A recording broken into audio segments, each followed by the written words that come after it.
जी class अस्सलाम वालेकुम। आज की जो लैब हमने आज देखी थी, उसको अगर हम ज़रा दोबारा से इसके टास्क की तरफ चले जाएं तो सबसे पहले आप ये देखेंगे कि टास्क वन में हमें क्या करना है। हमें एक इस तरह का टेबल क्रिएट करना है। ये टेबल क्रिएट करने के बाद हमने दो चीज़ें देखनी थी। एक तो ये कि हम जो है वो फर्स्ट टू कॉलम्स को हम ऑटो कंप्लीट करें, ये वाली ऑप्शन। ठीक है, ऑटो कंप्लीट अगर आप देखें तो यहाँ पे हमारे पास ऑटो कंप्लीट की ऑप्शन जो होती है वो MS एक्सेल के अंदर किसी भी सेल को अगर आपने ऑटो कंप्लीट करना है, फॉर एग्जांपल मैं ये फर्स्ट टू कॉलम्स को उन्होंने वैसे ऑटो कंप्लीट करने को कहा हुआ है। मैं आपको दिखा देती हूँ कि हम इसको ऑटो कंप्लीट वैसे किस तरह करते हैं। ऑटो कंप्लीट का मकसद ये है कि हम जो है अगर एक कॉलम के सेल में कोई वैल्यू रखें तो उसके नीचे वाले कॉलम्स में उसकी नेक्स्ट वैल्यूज आ जाएं। तो अगर मैं यहाँ पे इस कॉलम को सिलेक्ट करके और यहाँ पर मैं फाइल के अंदर जाके मोर में जाती हूँ तो यहाँ ऑप्शंस में हमारे पास एक एक्सेल ऑप्शंस खुलते हैं। यहाँ पे एडवांस में जाके मैं अगर इसको मैं चेक करूँगी कि एनेबल ऑटो कंप्लीट यहाँ पे इनेबल हुआ हुआ है या नहीं हुआ हुआ, इसको चेक करना पड़ेगा। ओके करूँगी और यहाँ पे फिर मैं उसके बाद जब इसको ड्रैग करूँगी तो ये सारी वैल्यूज़ जो है वो ऑटो कंप्लीट हो जाएंगी। ऑटो कंप्लीट इसी तरह अगर हम यहाँ देखें रिजल्ट के अंदर तो ये हमने पिछली लैब में किया था कि थ्योरी के मार्क्स और लैब के मार्क्स को ऐड करने के लिए हमने यहाँ पे ये एक फार्मूला लिखा था, equals to some D2 comma E2। ये D2 में थ्योरी के मार्क्स हैं और E2 में लैब के मार्क्स हैं, सिर्फ वन स्टूडेंट के। तो हमने यहाँ पे ये फार्मूला इंसर्ट किया था तो ये 87 खुद ब खुद आ गया था। और जैसे ही हमने इसको नीचे तक ड्रैग किया था तो ये सारी वैल्यूज खुद ब खुद जो है वो इसके अंदर आ जाएंगी। ठीक है, तो ये मैंने ऑलरेडी किया हुआ था। उसके बाद हम ग्रेड पे जाते हैं। ग्रेड के लिए मैंने यहाँ पे एक टेबल क्रिएट किया हुआ है। अगर आप जो है इस टेबल को हम चाहें तो मैं डिलीट करके दोबारा से भी दिखा सकती हूँ। इसमें ये होगा, बेसिकली आपको करना ये होगा कि आप जो है वो एक फार ज़रा दूर करके जो है ना एक दो दो कॉलम्स पकड़ेंगे। एक में आप जो है वो मार्क्स को एंटर कर लेंगे। हमने क्योंकि ग्रेडिंग देनी है ना तो हमने ग्रेड उसी हिसाब से देना होगा। मार्क्स जो है हमारे 0, 50, 65 और क्या था हमारे हमारे पास, मैं देख लेती हूँ रेंज। ये अब हम थर्ड टास्क में आ गए हैं। टास्क टू में हमने सिर्फ और सिर्फ कैलकुलेशन करनी थी। अच्छा, ये डेटा वैलिडेशन का मैं भी आपको बता देती हूँ। ये इसमें टास्क टू में डेटा वैलिडेशन भी हो रही है।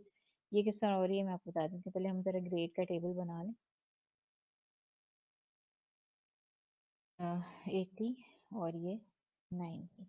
ठीक है, और यहाँ पे हमारे पास जो है वो हम जाएं तो ये A, B, C, D, F। ठीक है, तो ये हमारे पास ग्रेड्स हैं। अच्छा, अब इसको एक पूरी टेबल की शक्ल देने के लिए हमने इसको पूरा सिलेक्ट किया और यहाँ पे हम सिलेक्ट करने के बाद गए इंसर्ट पे। इंसर्ट में हमने टेबल की ऑप्शन जो है वो चूज़ कर ली। तो उसने खुद ब खुद उसी टेबल को सिलेक्ट कर लिया था क्योंकि हमने ऑलरेडी उसे किया हुआ था।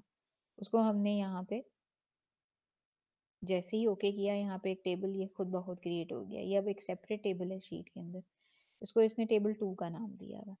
अच्छा, अब यहाँ पे मुझे ग्रेड जो है वो इस हिसाब से ही देने जो टेबल 2 में मेंशन है। तो मैं क्या करूँगी, यहाँ पे इस सेल को सिलेक्ट करके ये वाले जो मार्क्स हैं 100 में से 87, 64 जितने भी मार्क्स हैं वो उनके हिसाब से यहाँ ग्रेड हमने लेके आना है। तो हम क्या करेंगे, हम यहाँ पे एक फॉर्मूला होता है इक्वल्स टू वी लुकअप का। वी लुकअप क्या करता है, वी लुकअप ये करता है कि सबसे पहले ये वाले मार्क्स उठाएगा वो। ठीक है, कॉमा इस टेबल में जाएंगे हम। इस टेबल का हम रेफरेंस देंगे। उस टेबल के अंदर हम जब रेफरेंस देंगे तो हमें यहाँ पर टेबल 2 कॉमा जिस कॉलम से ग्रेड उठाना है, इस टेबल के सेकंड कॉलम से उठाना है ग्रेड, और फर्स्ट कॉलम से उसने रेंज को देखना है कि जी 49 to 0 जो है वो एफ दे देगा। तो वो रेंज जो है हमने यहाँ देनी पड़ेगी उसको, ठीक है, और साथ हम एंटर कर देंगे। अब क्या होगा, ये हमारे पास बी ग्रेड आ जाएगा इधर, ठीक है, और ये जो है हम उसको यहाँ ड्रैग करेंगे तो सारे ग्रेड्स आ जाएंगे जी हमारे पास, ठीक है। तो अब हम यहाँ पे हम एक आधा कोई एफ भी कर देते हैं, ताकि हमें जो है वो ये देखने में मसला ना हो कि हमारे पास सारे ग्रेड्स हैं कि नहीं, और एक एक ग्रेड हम 90 भी कर 90 से ऊपर भी कर लेते हैं।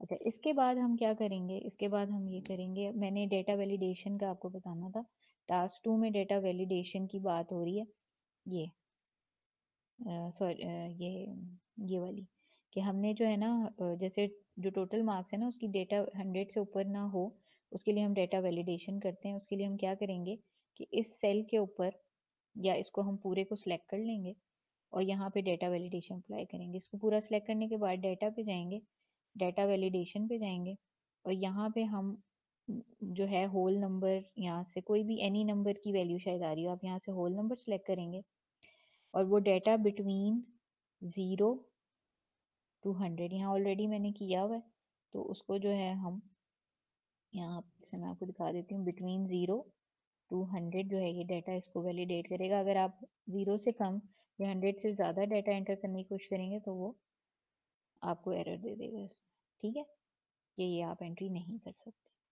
अच्छा, ये हो गया, यहाँ पे भी आप डेटा वैलिडेशन लगा सकते हैं, लेकिन यहाँ पे आप 0 to 50 लगाएंगे इन दोनों कॉलम्स। अच्छा, इसके बाद आपका आ जाता है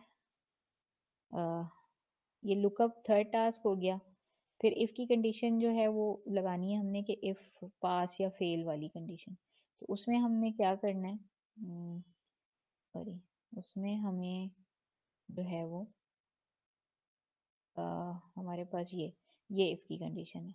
तो हम यहाँ पे जो है रिमार्क्स एंटर करते हैं, और ये रिमार्क्स जो हैं में जाएंगे, अगर तो एफ है तो फिर फेल हो, अदरवाइज पास हो। तो यहाँ पे हम क्या करेंगे, यहाँ पे इस सेल को सिलेक्ट करके हम जाएंगे इंसर्ट पे, हम जाएंगे फॉर्मूलाज पे, यहाँ इंसर्ट फंक्शन के ऑप्शन है, यहाँ पे हम इफ़ को सिलेक्ट करेंगे और ओके कर देंगे। तो अब यहाँ पे हम क्या करेंगे, कौन सा सेल है जी हमारा, ये है सेल नंबर, जिससे हमने ये देखनी है हमारी वैल्यू 50 से कम पे फेल है ना, तो एफ में पड़ा हुआ है रिजल्ट।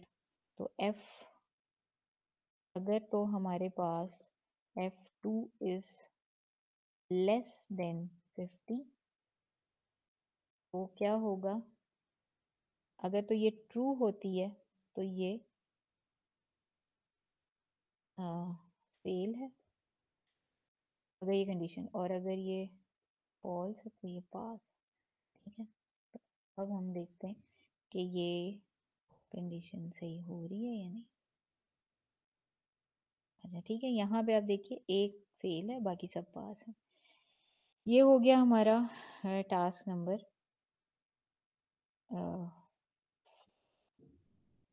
Task number 4। उसके बाद आ जाती है कंडीशनल फॉर्मेटिंग। कंडीशनल फॉर्मेटिंग में दो तीन चीज़ें आपसे पूछी हुई हैं।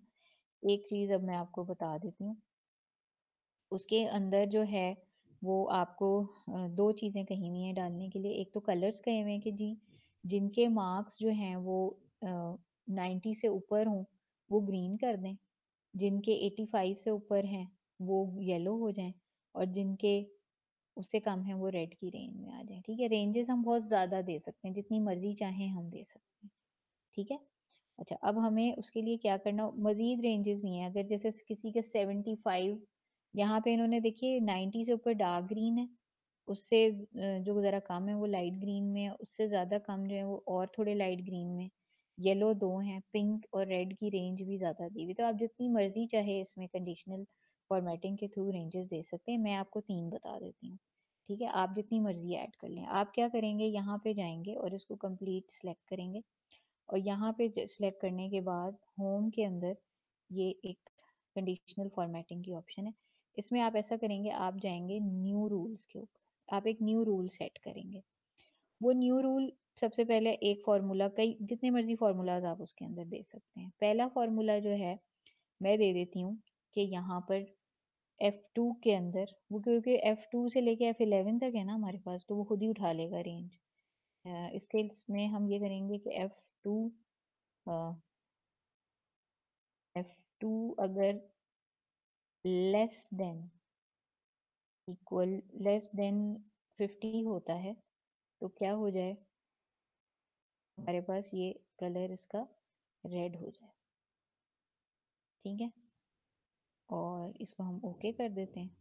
जब हम इसको ओके करेंगे तो ये देखिए सिर्फ एक हमारे पास रेड हुआ है, लेकिन हम बाकियों को भी देना चाहते हैं, तो अब हम इसी को दोबारा सेलेक्ट करेंगे, कंडीशनल फॉर्मेटिंग में जाएंगे और मैनेज रूल्स पे चले जाएंगे, क्योंकि अब हमने उसी एग्जिस्टिंग फार्मूला के अंदर नए फार्मूलाज ऐड करने हैं।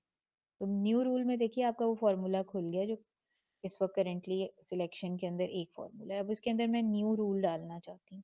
न्यू रूल मेरा ये है, यहाँ से फिर मैं सिलेक्ट करूंगी यूजिंग फार्मूला, और न्यू रूल मेरा ये है कि F2 अगर अगर greater than sorry equals to F2 अगर ग्रेटर देन और equal to 80 greater than equal to 75 होता है, तो हम क्या करें, हम उसको दे दें येलो कलर। ठीक है, और हम इसको ओके कर देते हैं। तो ये रूल मेरे पास आ गया अब। ठीक है, कि अगर ये और जो है इसके बाद हम एक और रूल भी दे देते हैं न्यू रूल का के तौर पे, वो है अगेन यहाँ से सिलेक्ट करेंगे use a formula to determine which cells to format. उसके बाद आप फिर से इधर जाएंगे, यहाँ पे इक्वल टू F2 अगर F2 is greater than equal to 90 है, तो क्या हो जाएगा, उसको फॉर्मेट पे जाके हम फिल में जाना है, हमने ये नंबर है या फिल के अंदर जाना है, तो हम दे देंगे ग्रीन कलर। तो हम इसको अब करते हैं ओके। तो अब हम अप्लाई करके देखते हैं कि क्या हो रहा है। ये ओके हो गया जी।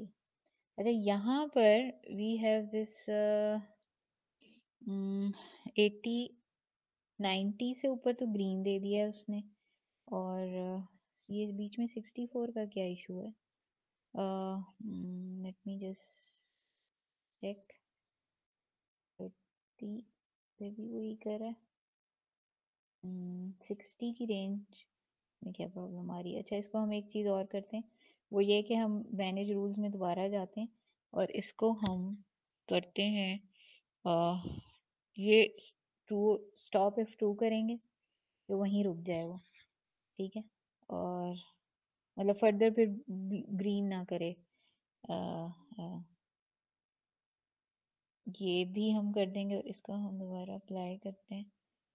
तो ये 60 में क्या इशू आ रहा है, लेस देन 50 हो गया, ग्रेटर देन 75 पे वो ये करे। अच्छा, वो उसकी रेंज 60 की हम दे देते हैं ना।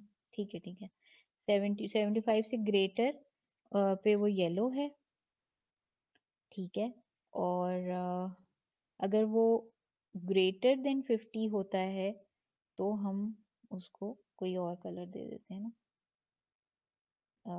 यहाँ पे हम जाते हैं और हम अगर ये equals to F2 is greater than 50, तो हम इसको फिल कर लेते हैं। और मज़ीद कोई कलर है मेरे पास, ये देखते हैं इसका क्या ये। अच्छा, यहाँ पे अब हमें इसको स्टॉप भी करना पड़ेगा। ये क्या किया है इसने, अच्छा वो कंप्लीट वो कर लिया, ग्रेटर देन रेंज हमारी यहाँ पे जाएगी नहीं, इसको हम डिलीट कर देते हैं क्योंकि ये हमें सही रेंज नहीं दे रहा। चलें, मैं देखती हूँ कि ये 61 पे क्या इशू कर रहा है, क्योंकि वैसे तो ठीक है, ये 50 से नीचे वाले को 46 कर रहा है, और 95 एंड अबव को वो ग्रीन कर रहा है, 75 एंड अबव को वो, अच्छा उसको मैं 75 एंड अबव नहीं देती, अच्छा रेंज क्योंकि 50 है, सही है, सॉरी, इसको 65 करना पड़ेगा।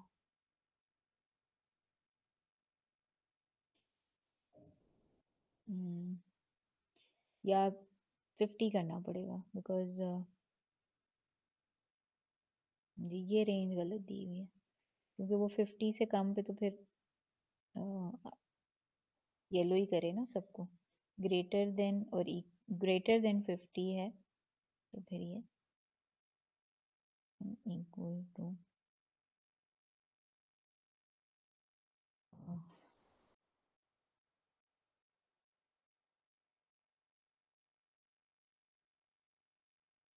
जी ठीक है। अभी यहाँ पे इसने सिर्फ 50 से जो नीचे उनको रेड कर दिया है, बाकी सब जो हैं वो येलो में, 90 प्लस जो है वो ग्रीन है। तो डिफरेंट रेंजेस के साथ आप डिफरेंट कलर्स एसोसिएट कर सकते हैं, बस आपने ये ख्याल रखना है कि वो रेंज आपने सही अप्लाई की हुई हो, ठीक है, वरना वो आपके कलर्स उस तरह नहीं आएंगे। तो ये हो गया। इसके बाद आपने एक और चीज़ जो इसमें मैंने आपको बतानी थी वो थी चेक बॉक्स वाली। ये चेक बॉक्स कहाँ से आ गया, खुद ही आ गया इसमें। अच्छा यहाँ पे जो है हमने अटेंडेंस वाली ऑप्शन रखनी थी। ये चेक बॉक्स क्यों आ रहा है इधर? हम्म, अच्छा, बहरहाल चेक बॉक्स किस तरह आता है अब यहाँ पे ये देख लें। अटेंडेंस की आपने सिर्फ अभी यही ऑप्शन डालनी है और नहीं डालनी। जब भी आप यहाँ पे ऑप्शन होगी आपके पास डेवलपर की, अगर आपके लैपटॉप में सामने यहाँ डेवलपर की ऑप्शन नहीं है तो आप यहाँ पे राइट क्लिक करेंगे और यहाँ कस्टम द रिबन आएगी option. Custom the ribbon option के अंदर यहाँ पे एक डेवलपर ऑप्शन होगी, वो अनचेक हुई भी होगी, उसको आप चेक करेंगे और ओके कर देंगे। जैसे ही आप उसको चेक करेंगे और ओके करेंगे, यहाँ पे एक डेवलपर की ऑप्शन आ जाएगी आपके पास, उसको आप क्लिक करेंगे, यहाँ पे इंसर्ट की ऑप्शन पे जाएंगे और यहाँ पे एक चेक बॉक्स को सिलेक्ट करेंगे आप। ये चेक बॉक्स क्या करेगा, यहाँ पे एक चेक बॉक्स ले आएगा, ठीक है। और वो चेक बॉक्स जो है आपने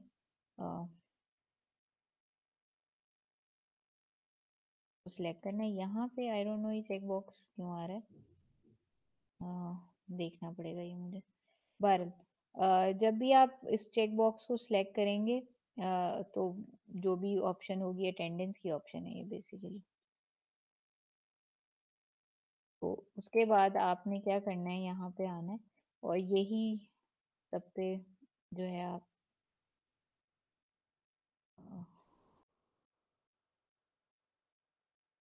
अप्लाई करेंगे। और ये मैं यहाँ पे आऊँगी, इसको ज़रा सा ट्रिकी होता है ड्रैग करना यहाँ से, तो ये हम चेक बॉक्स सब पे ले आएंगे और जो जो अटेंडेंस हमारे पास होगी हम उसको ओके कर देंगे। ज़ाहिर है यहाँ पे सब प्रेजेंट हैं तो सभी हो जाएंगे, आपने बस इतना करना है अभी। अभी उसमें दूसरी जो ऑप्शन एक दी हुई है ना, 90% अटेंडेंस, और वो आपने नहीं अभी देखी। अच्छा उसके बाद जो लास्ट पॉइंट है इसका,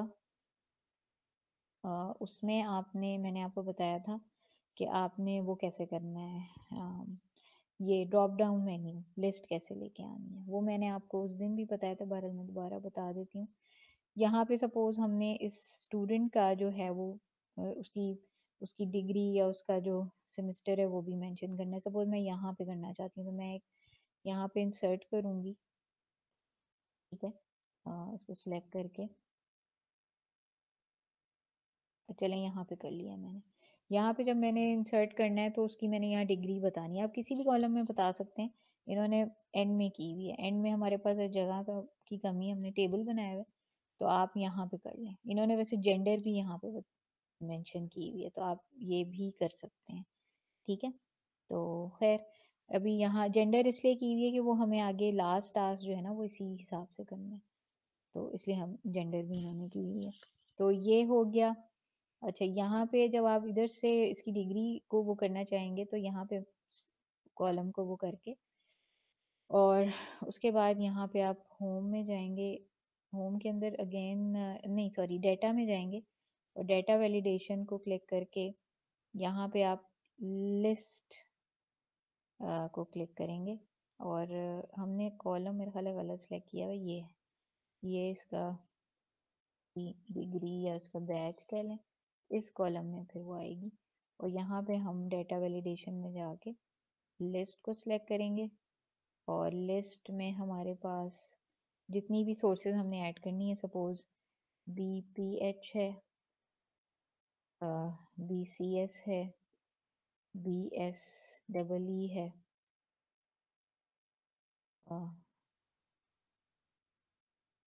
BCHE है, इस तरह की जो भी डिग्रीज हैं वो आ गई आपके पास। तो ओके किया मैंने। अब मैंने जब ओके किया और इसको मैंने ड्रैग करना है ताकि ये सब पे अप्लाई हो जाए। तो अब मैं जहाँ भी जाऊँगी यहाँ से मैं डिग्री को सिलेक्ट कर लूँगी। ठीक है, मैं यहाँ, ये BPH का स्टूडेंट है, ये BCS का है, ये जो है वो BSE का है। ठीक है, तो हर एक की के ऊपर जो है ये लिस्ट अप्लाई हो सकेगी। और ये जो स्टूडेंट है ये अगेन भी BPH कर लें आप। ठीक है, तो ये आपने इस तरह से सिलेक्ट करते जाना है। इसी तरह जो है वो जेंडर वाला भी कॉलम यूं ही बनेगा। और जेंडर वाले कॉलम में आपको मैंने बताया था कि आपने ग्राफ किस तरह से क्रिएट करते हैं। अब आपने ग्राफ क्रिएट करना है बेसिकली जो आपका किस किस डिग्री में कितन मतलब जेंडर जो है आपकी आ रही है इसमें अलग अलग। ठीक है, आपका फीमेल और मेल का वो आ रहा है, दो अलग कॉलम आ रहे हैं। ठीक है, या आप इसको यहाँ से उठाएंगे फीमेल और मेल को इस वाले कॉलम से जो लास्ट में आ रहा है। ठीक है, इस कॉलम से उठाएंगे और उसके बाद जो भी वैल्यू यहाँ पे होगी उस हिसाब से उसके अगेंस्ट आपका ग्राफ बनेगा। ठीक है, तो यहाँ पे हम ये कर लेते हैं। ये भी करके मैं आपको दिखा देती हूँ। यहाँ पे पहले हम डिग्री पूरी कर दें। ये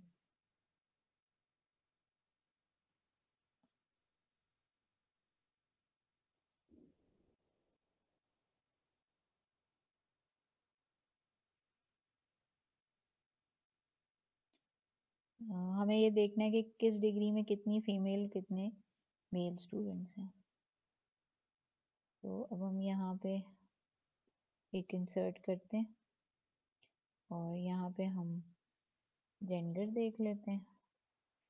जेंडर में भी हमें फिर से वो डेटा वैलिडेशन के थ्रू लिस्ट देनी पड़ेगी और ये लिस्ट में हम दे देंगे मेल या फीमेल। और इसमें हम जो है वो पीछे ये हमें अप्लाई करना पड़ेगा। अभी यहाँ पे ये स्टूडेंट फीमेल है, ये फीमेल है।